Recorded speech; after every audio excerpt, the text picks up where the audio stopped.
بسم الله الرحمن الرحيم الحمد لله رب العالمين وصلى الله وسلم وبارك على المبعوث رحمة للعالمين سيدنا محمد وعلى آله وصحبه أجمعين.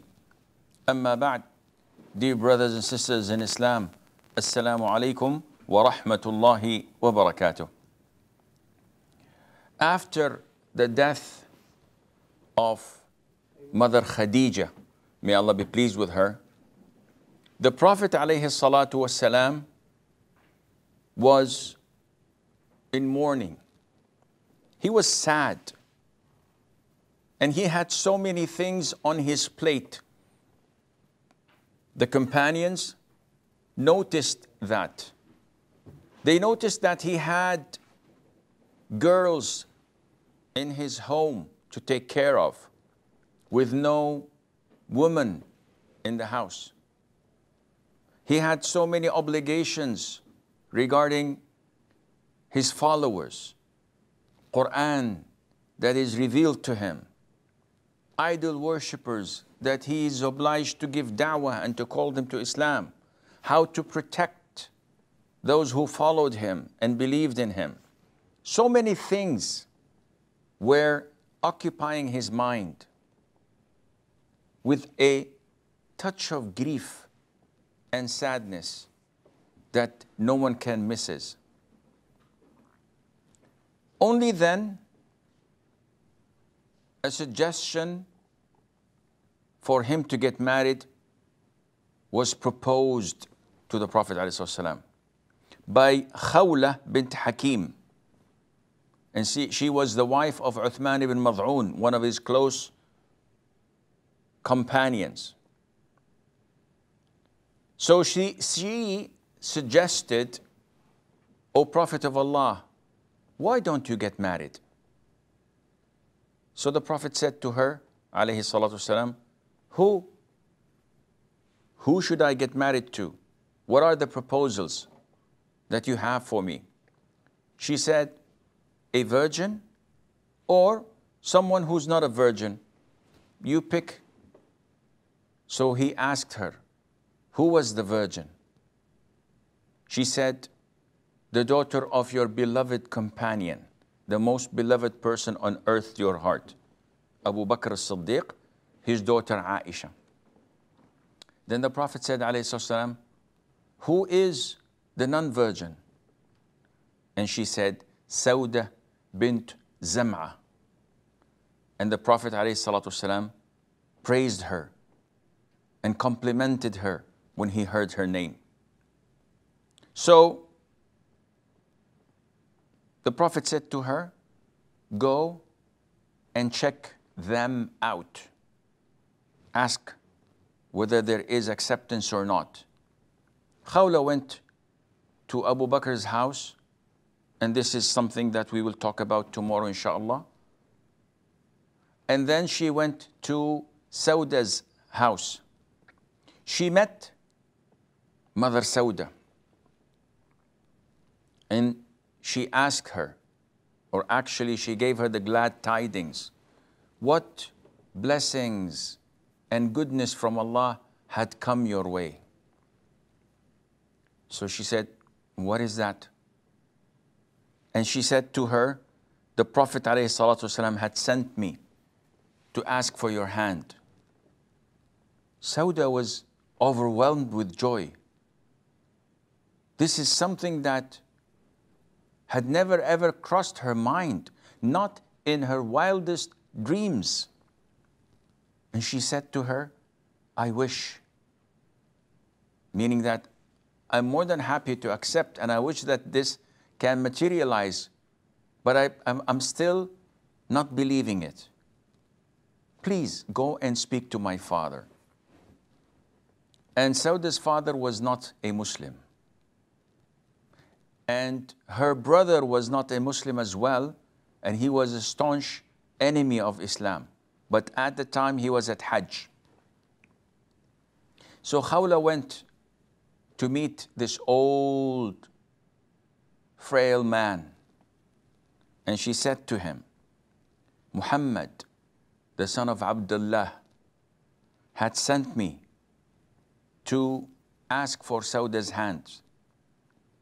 This non-Muslim, although all the idol worshippers were at war and were with a lot of enmity and hatred to the Prophet ﷺ and to the religion that he had brought to them, when he heard his name, he said, he's an honorable, worthy man. This is the first thing that came into his mind, and he said it. And he asked Khawla, you proposed to me now, what about your friend Sawda? Does she accept him as a suitor to her? She said, she loves that. So the father said, call her to me. Sawda came. He addressed his daughter. Muhammad has sent a proposal to you, and he's an honorable, worthy person. Would you like me to marry you to him? She said, yes, father. So he said to her, to Khawla, call him. And he came and he got her married to him. So, who is this Sawda? May Allah be pleased with her. And what is her story? You see, when a person is used to traveling first class and in staying in 5 or 7 stars hotels, it would be difficult for him to go a little bit below his standard. And we know the standard of Khadija, may Allah be pleased with her. So why did the Prophet ﷺ marry after her this Sawda? And who is she? What does she have? Well, Sawda's name is Sawda bint Zam'ah ibn Qais al-Amiriyya al-Qurashiyya. And her mother's name was Ash-Shumus bint Qais. She's the first woman the Prophet married after the death of his late wife Khadija bint Khuwaylid, may Allah be pleased with her. And the Prophet remained with Sawda for 3 years. He was married to her alone for 3 years. She had no other co-wives. So what is the story of Sawda? Sawda was among the first to accept Islam, among the companions in Mecca. She and her husband, who was her cousin, his name was As-Sakran ibn Amr. They both accepted Islam, suffered greatly on the hands of the idol worshippers in Mecca because they did not have that much power or influence, and they did not have the backing of a strong tribe to defend them. You see, when Muslims accepted Islam in Mecca, each person had one of the dignitaries of Mecca to protect him. Though that dignitary himself used to torture other Muslims and used to express enmity against Islam. But due to a reason or the other, that individual that went into his protection was safe from others. Sawda and her husband did not have that protection. So they fled Mecca and they migrated to Abyssinia. They crossed the Red Sea in boats. Only Allah knows what kind of boats were they. And they lived there under the protection of An-Najashi, who gave them safe haven. and allowed them to worship Allah as they wished. They fled with their iman, with their religion. They fled persecution. All what they wanted was to worship Allah Azza wa Jal. That's it, nothing else. Let us worship our God. And this is what Allah mentioned in Surah Al-Buruj. وَمَا نَقَمُوا مِنْهُمْ إِلَّا أَن يُؤْمِنُوا بِاللَّهِ الْعَزِيزِ الْحَمِيدِ. The enemies of Islam, the only thing that they do not like is that we worship Allah alone. If Muslims were to worship other than Allah, the non-Muslims would be okay with that. They would not prosecute them. They would not fight them. They would not kill them. The main reason for their attacks, their hatred, their enmity, their will to annihilate Muslims is because Muslims worship Allah alone. And they submit their will to Allah alone. No hidden agendas. Muslims are like an open book. You can tell exactly what they think, what they're thinking about. So they stayed in Abyssinia, worshiping Allah, though their hearts were still connected to Mecca, to the Kaaba, to their homeland. And to their surprise, rumors spread like wildfires. It spread like wildfire in Abyssinia among the Muslims that all the idol worshippers have accepted Islam. They were so happy. They were so joyful because now they can see the light at the end of the tunnel. They realized that this is the time for them to go back to their homeland, only to discover, after a treacherous journey across the raging sea, in boats that only Allah knows what it was made of. When they reached Jeddah and then moved on foot to Mecca in a journey that took them 4 or 5 days, when they reached there exhausted and tired, they were faced by the brutal reality that what they had heard about the idol worshippers accepting Islam was fake news. It was a lie. So each one of the migrants looked for one of the dignitaries to enter in his protection, and they managed to do so, except As-Sakran and his wife Sawda. They had no one. And after that long journey, As-Sakran, who was in his late 50s, maybe early 60s, fell ill and died, leaving a widow who was Muslim among her family who were idol worshippers. She had no one to turn to. She had no one to seek his protection. So you can imagine the grief and sorrow she was in after all what she had suffered throughout the years. And for what?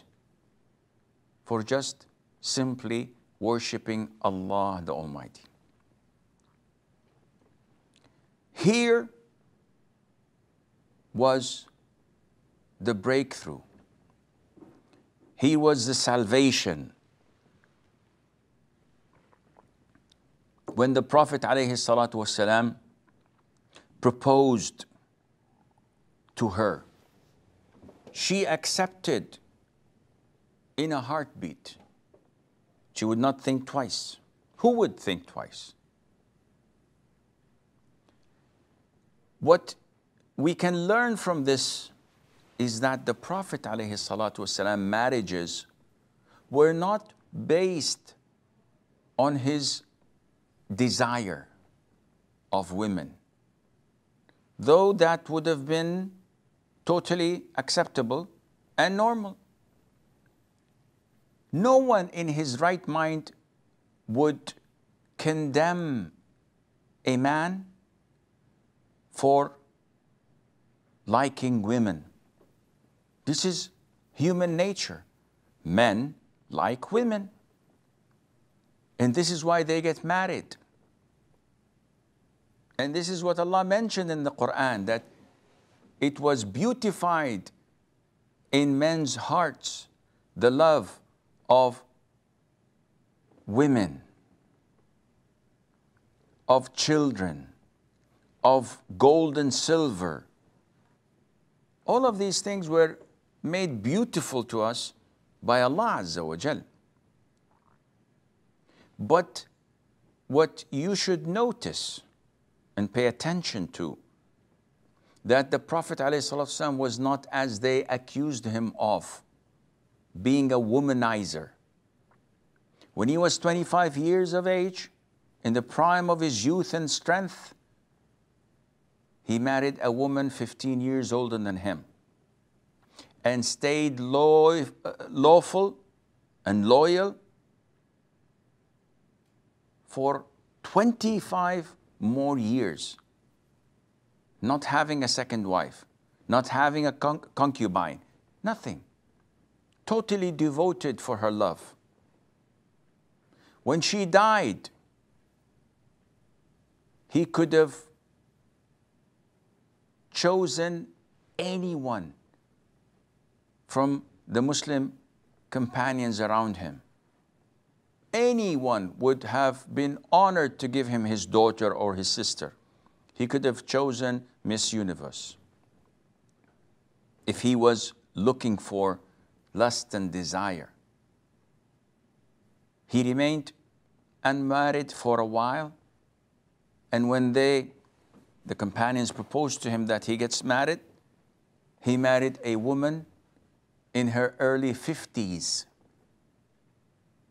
A woman described in the books of history as being huge and big in size, that anyone could identify her, though she is covered from head to toe, but she can be identified by her size.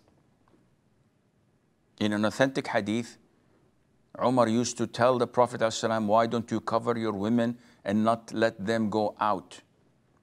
And one day, Sawda went out of the Prophet's house, ﷺ, fully covered, and Umar saw her and said to her, "Oh Sawda, we recognize you, we know that you're Sawda."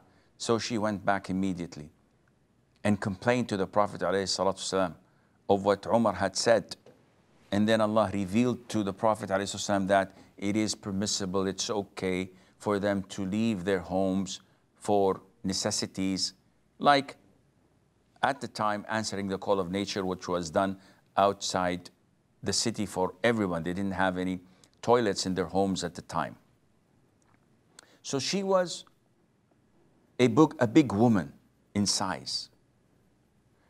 And no one had ever said that she was beautiful or glamorous or wealthy, or that she had anything special in her that would attract men. And we don't say this, may Allah forbid, to discredit her or to look down upon her. She's our mother. No one disrespects his mother. But it's just for you to contemplate. Is the Prophet Muhammad ﷺ a womanizer? He chose a woman only for her religious commitment. She's a widow, she's alone, and she needed someone to protect her. The Prophet took it upon himself to be that someone. He married her. He opened her house for her. She stayed with him for 3 years, and the Prophet did not go and look for any other woman, though he could have. But he didn't. And this is a practical lesson that the Prophet is giving us, alayhi salatu wasalam, giving men, that when you get married, it's not the beauty that counts. It's not the wealth. It's the chemistry that you find with this woman who, if she is Allah-fearing, she would make your house a paradise. 3 years the Prophet lived with her, never ever, alayhi salatu wasalam, complained about her or said anything negative about her. Or the books of history reported a fight between them. She was a good, righteous, pious woman, and the Prophet ﷺ loved her. She was also a witty, smart woman. After the Prophet ﷺ married different wives for many different reasons, as we will come and discuss this inshallah, she felt that she was too old for the Prophet ﷺ to give him his marital rights. So she took the initiative and said to the Prophet ﷺ, "O Prophet of Allah, I love what you love, and all what I care about is your comfort and peace of mind. And because you love Aisha more than your other wives, I grant and give willingly and happily my night to Aisha. So every night you go to your wives. When it's my night, don't come to me, go to Aisha. And when it's Aisha's night, you go to Aisha. So you spend 2 nights with her rather than 1 night with her and 1 night with me." The Prophet ﷺ appreciated that for her. Mother Aisha herself, she said, "There is no woman on earth I would like to be in her shoes. I wish I can be like her, except Sawda bint Zam'ah. She is one heck of a woman. When she got old, she gave her night to the Prophet ﷺ as a gift, and she gave that night from herself to me. So the Prophet used to give me, Aisha, 2 nights, and all the rest of his wives 1 night each." She was a wise woman. She did not have what we call possessive love.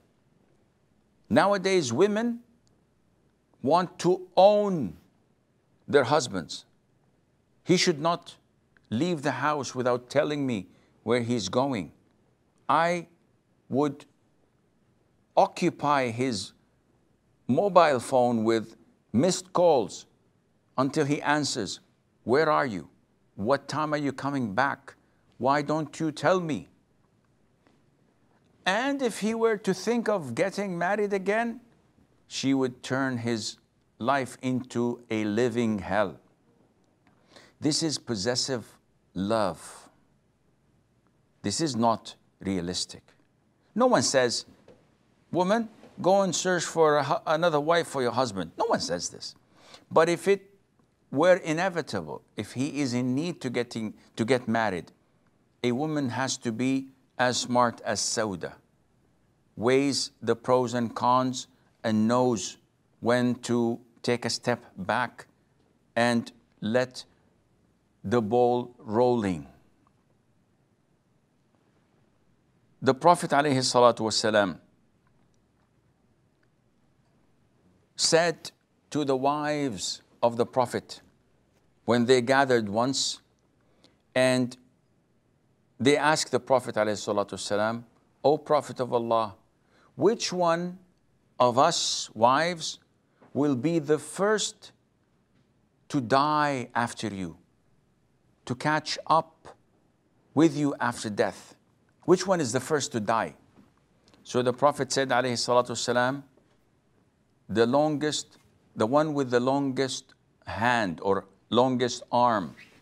So they brought a measuring tool and they started measuring their arms to know which one of them was the longest arm. And they found that Zainab bint Jahsh was the one with the longest arm.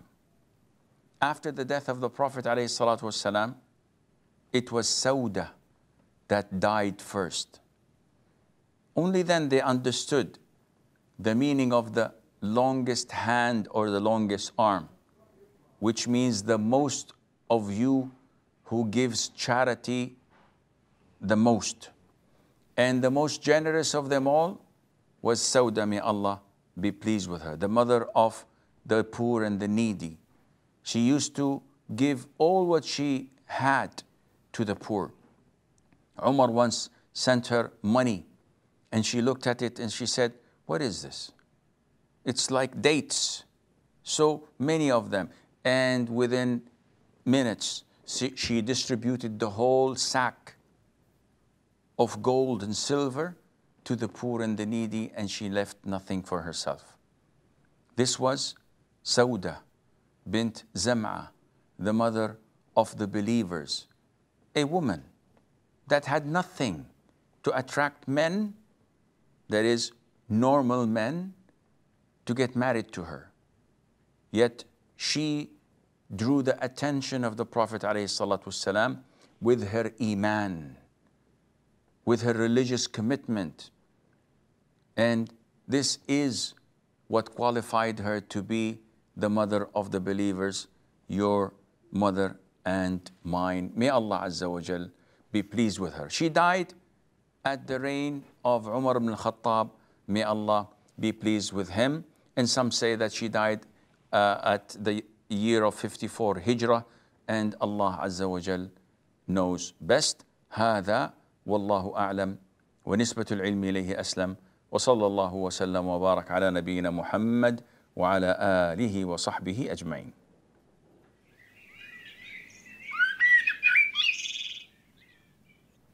السلام عليكم ورحمة الله وبركاته.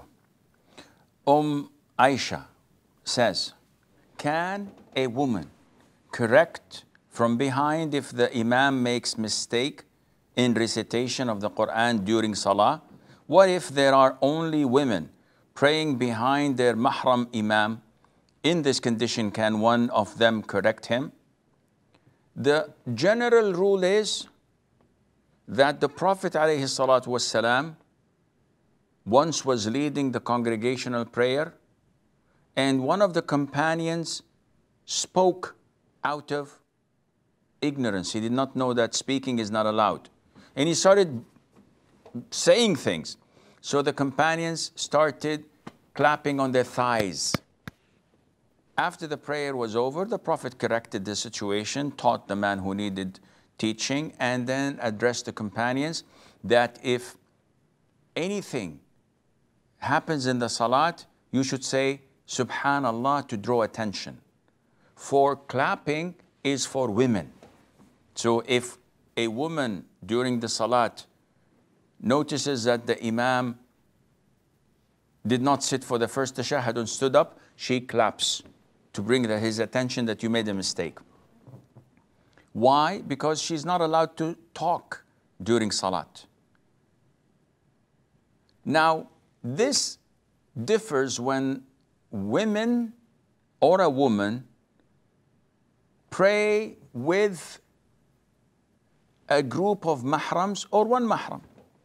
So in this case, if you are praying in the house with your mahrams, your father, your brothers, and maybe your sons, all of them are your mahram. None of them is a non-mahram.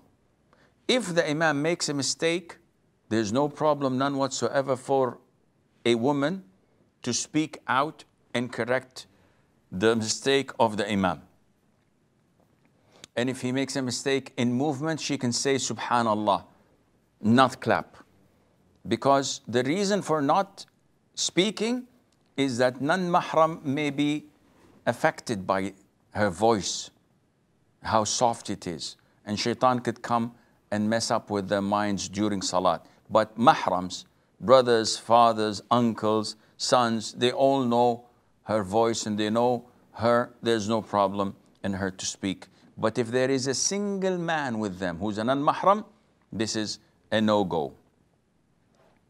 Suhail says, if Allah has decreed everything and written down how we will spend our lives and where we will end, whether hell or paradise, then what is our role in all this?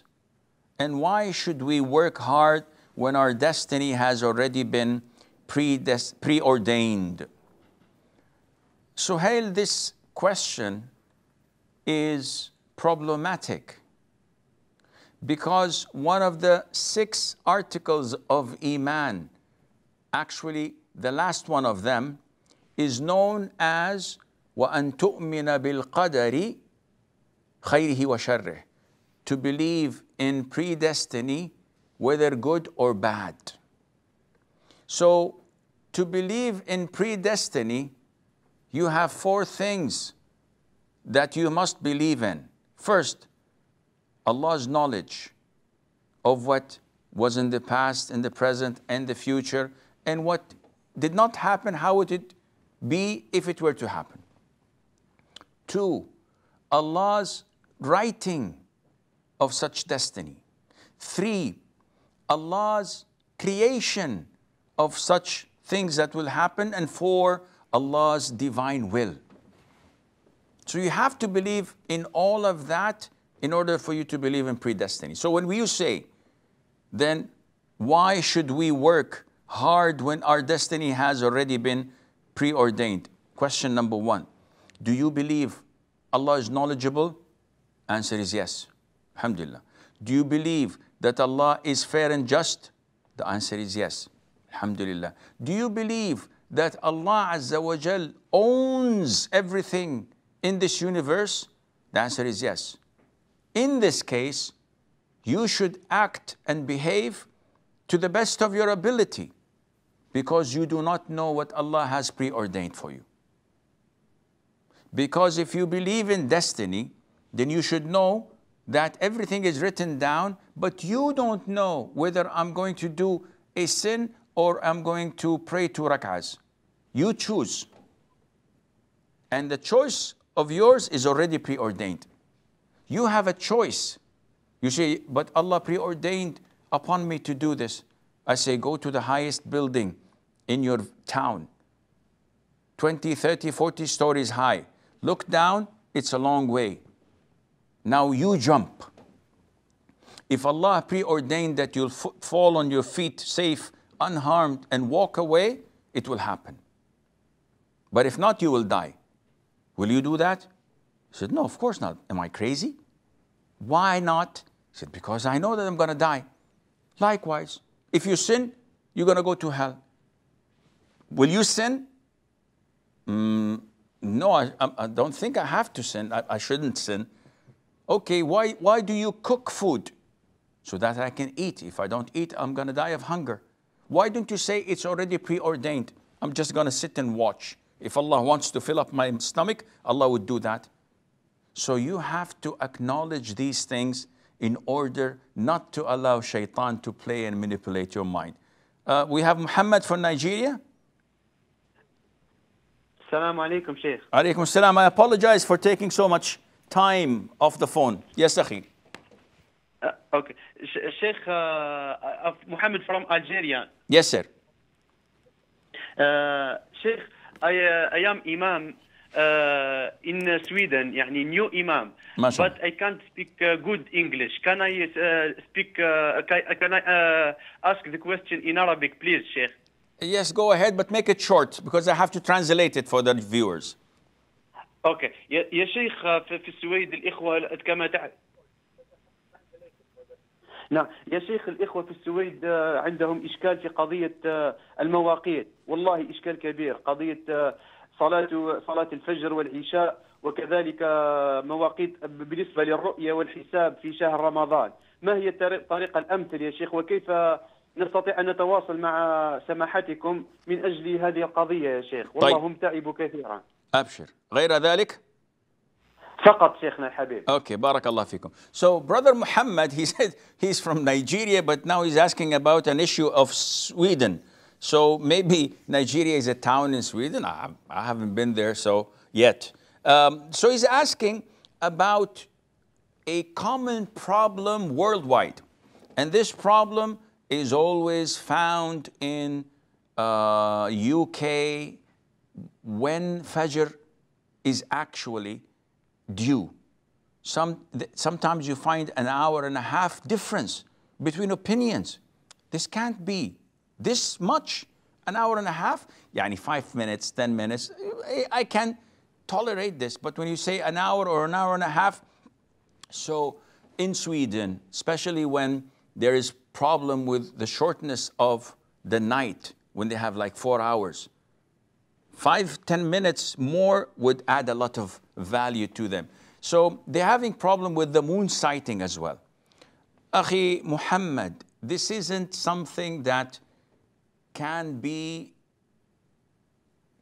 answered in a very direct and precise manner, because the moon sighting depends on the Islamic authority in Sweden. So if you have an Islamic center that the majority, not all, because definitely you will not have all the Muslims collaborating with it, but the majority of Muslims consider that Islamic center or that Islamic Sharia board to give them the rules on divorce, marriage, inheritance, fatwas, to rule cases between Muslims. So they consider it to be an Islamic authority. They give the timings of Ramadan and Eid, and you have to follow that. Whether they do this through calculation, which is wrong, or they do this through sighting of the moon, which might not be very accurate or possible, or they do it through following Saudi Arabia, which a lot of the Islamic centers are doing nowadays, especially in the UK, because it's always difficult to sight the moon, always clouds, raining, etc. So they thought it is safer to be with Saudi Arabia all the time, and a lot of scholars have permitted that. So this is for moon sighting. As for Fajr prayer and Isha prayer and Maghrib prayer, etc., sunset we have no problem in. Everybody knows when sunset is. But even though if it is not possible, the scholars have to improvise and come up with a calculation, a method of calculation. The most reliable method of calculation that I know of is al-Qura. When you have an app, it tells you, would you like it to be collaborated or to be synchronized with Karachi University or with ISNA or with the Muslim League or with al-Qura? Choose al-Qura. This is the best for Fajr, Dhuhr, Asr, Maghrib timings. Isha, it's not accurate because they always have it as at 1.5 hours after sunset throughout the whole year, 11 months. And in Ramadan, they make it 2 hours, which is totally wrong. So what to do when it comes to Isha? You can use the University of Karachi or any other one because usually it is almost accurate. Why do we say that al-Qura calculation is accurate? Because this is what the great scholars such as Sheikh Salih Al-Fawzan has stated. Here in Saudi, it was said that the Fajr time is not accurate. And so many people came and said, no, this is too early, you have to wait another 15 minutes to pray or 17 minutes, and Sheikh came and said this and that. So they confused the people. I heard this from Sheikh Muhammad bin Salih al-Munajjid himself. When I asked him this question, he said, I asked Sheikh Salih al-Fawzan myself. So this is a connected chain of narrators. And Sheikh Salih al-Fawzan said, my son, I went to a place outside the outskirts of Riyadh. And I spent the whole night facing the east, anticipating and waiting for the honest or the true dawn to break. And once I noticed it, it was horizontal, it coincided exactly with al-Qura timetable. So depend on this and inshallah you will be successful. Abdu from the US. Okay, I think we lost Abdu. Okay, Kishwar says, if the husband tells his wife not to go out or not to do something, and if you did it, you would be divorced. Will she actually be divorced if she did it? And what should the man do if he wants to uplift that condition? This statement is known to the scholars as conditional divorce. And what do we mean by conditional divorce? It means that you make it as a condition. If you do this, you're divorced. If you raise the cup, you're divorced. If you open the door, you're divorced. If you don't cook food by 2 o'clock in the afternoon, you're divorced. Now, real men don't say this. Only people with little intellect who are unable to control their wives or at least to communicate with them, they would use this format and this condition. And it's a long issue of dispute among scholars. The most authentic opinion is it depends on your intention, the man's intention. So the woman doesn't know what's his intention. A man says, if you go to your sister's house, you're divorced. And the woman goes to her sister's house. And she comes back. The man calls, Sheikh, I said so and so and so. What to do? Should I kick her out of the house? Not my wife anymore? Or what? Is there an expiation? The question is directed to the husband. When you said that statement, did you intend to divorce her? If the man says, by Allah, I did not intend to divorce her. I just wanted to stop her from going there because every time she goes to her sister, she comes back and she twists her mind and she nags me and demands more money, etc. So I just wanted to prevent her from going there. I have children. I love my wife. In this case, we say this is not a divorce. This is a conditional oath and it was broken. Go and feed 10 poor people. If the man says, my sister-in-law runs a brothel and only prostitutes go to her house. And I told my wife, if you go there, you're divorced because I don't want to have a wife having any connection with such bad reputation. In this case, the divorce takes place and Allah Azza wa Jal knows best. Abdu from the US. Abdu? Yes. Yes, Akhi. Yes, brother. Assalamu alaikum. Wa alaikum salam wa rahmatullah. Yes, yeah, brother. Thank you very much for all the information you've been giving us. I've been watching you from Al-Huda from United States, and now I'm in Riyadh. I'm watching you here. I'm very happy to listen all what you say. Jazakallah khair. Mute your television, Abdu. Huh? Mute your television. Okay. Okay, thank you. Yes, what can I do for you, Akhi? Okay, my question to you is, we are praying Tarawih at home now in Riyadh. My question to you is, I'm praying Tarawih in Riyadh at home, and is it permissible to follow the Kaaba Tarawih prayer from the TV? Okay. Any more question? That's all. Okay. So, Abdu is asking about the ruling on praying behind a TV screen as they pray live in Mecca in the holy Masjid al-Haram. So can we pray in congregation? The answer is no. This is not permissible, and if you do pray, your prayer is invalid. First of all, because this is not an actual congregation. This is virtual.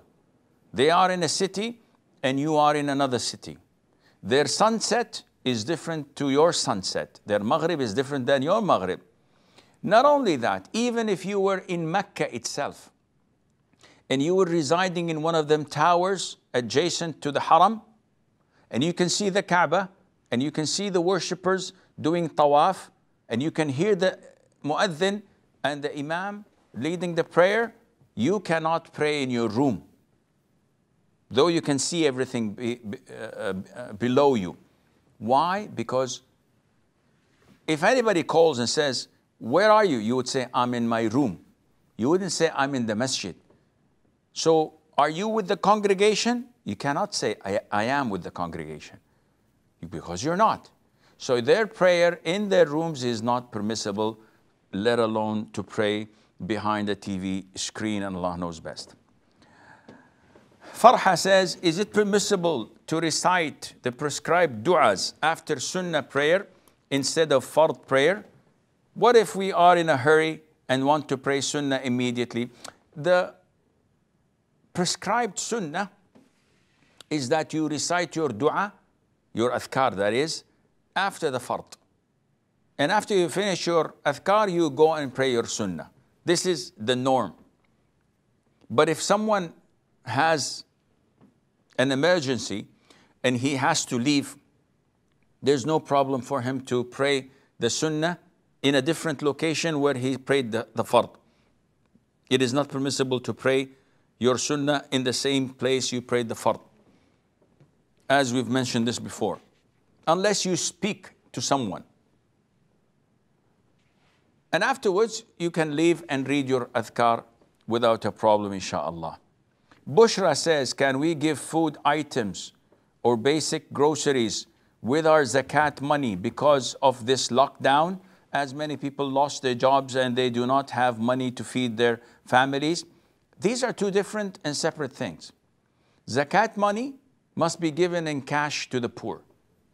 If you want to give them extra charity by buying them food and groceries, may Allah reward you, this is excellent. But if you want to buy with the zakat money food to give it to them, this is not permissible, unless they authorize you. Why? Because they know what to do with the money better than you do. So you think that, oh, they are in lockdown, so they need groceries, the poor thing. Maybe they said, no, we want cash. We have to pay for medicine. We have to give somebody his debt that he's been calling us and bugging us for the past 6 months. Or we have to pay the rent, or we have to pay the electricity bill. So you don't know what they need. They're poor and needy. You give them cash and let them act according to what suits them best. But if you take their authorization and tell them, listen, your zakat money is XYZ. It will buy you only this much. But if you authorize me to buy you groceries and food, I can buy wholesale and I can give you this much instead of this much which your money could buy. And they say, yes, please go ahead. Then there's no problem in doing that. Imran says, in some places, the Muslims who are dying of COVID-19, their bodies are not being handed over to their families and they are being cremated. What is the ruling about this in Islam? It is totally prohibited to cremate the bodies of Muslims and non-Muslims alike. This is not permissible. It is part of other faiths, if we can call them faiths, other religions. So this is totally prohibited. But if you are in a totalitarian regime and you have no way to get the body of your brother, of your relative, to give it an Islamic burial, there's nothing you can do. You don't have an army. You cannot fight them because they have all the means of fighting. So this is something that is beyond your capability to handle, and Allah is most forgiving subhanahu azza wa jal. A sister says, how should a husband and a wife develop love and companionship among each other, as divorce rate is on the rise these days, and youngsters have become very intolerant of each other, and they don't think divorce is such a big deal because they say this is something halal, so it's better to move on than live miserably. This is a big problem. And I face this problem because I do counseling sessions. And alhamdulillah, we've managed to solve so many marital problems, which most of them are based on eye-opening. The wife thinks that she is not receiving her rights, while the husband thinks that he's not receiving his rights. And both parties only care about their rights, and no one ever asks about their obligations. Not only that, we tend to only see the short comings of the other side, rather than seeing the good side. So many sisters call and they complain about their husbands, and I stop them. And I say, don't mention anything bad about your husband. Tell me what's good in him. And she starts saying, I can't. It's a very long list. It would consume the half hour that we have together. So I said, subhanallah, all these good things in him can't overwhelm and cover these shortcomings of his. These small faults, they're trivial. And they manage to open their eyes and see, oops, subhanallah, how ungrateful I was. So couples need tutoring, need to know what their rights, but also what their obligations are. They need to know the seerah of the Prophet ﷺ, how he used to deal with his wives and how he used to tolerate them. They have to know how important a man should be to his wife and her obligations towards him. And at the same time, a man has to know how to value his wife, how to cherish her, and to be good to her, because the Prophet said that the best of you is the best of you to his wives, and I'm the best among you to his wives. So these things can't come in a small capsule that you swallow and voila, you become, mashallah, a super hero. It needs knowledge, it needs training, it needs tolerance, it needs to look from different angles to understand what is happening. Otherwise, life and marriage would not go on. This requires a lot of talk that cannot be covered in answering a Q&A session. This is all the time we have. Tomorrow, inshallah, our program would begin at, wallah, I don't know, see? Is it 1 or 2? I think it's from 2 o'clock, yeah, from 2 o'clock till 3 o'clock p.m. Mecca time. So from 1400 hours till 1500 hours Mecca time, inshallah, and it will remain till the end of the month at this time in the afternoon. I hope, inshallah, to see you then, and until then, I leave you fi amanillah. Wassalamu alaikum wa rahmatullahi wa barakatuh.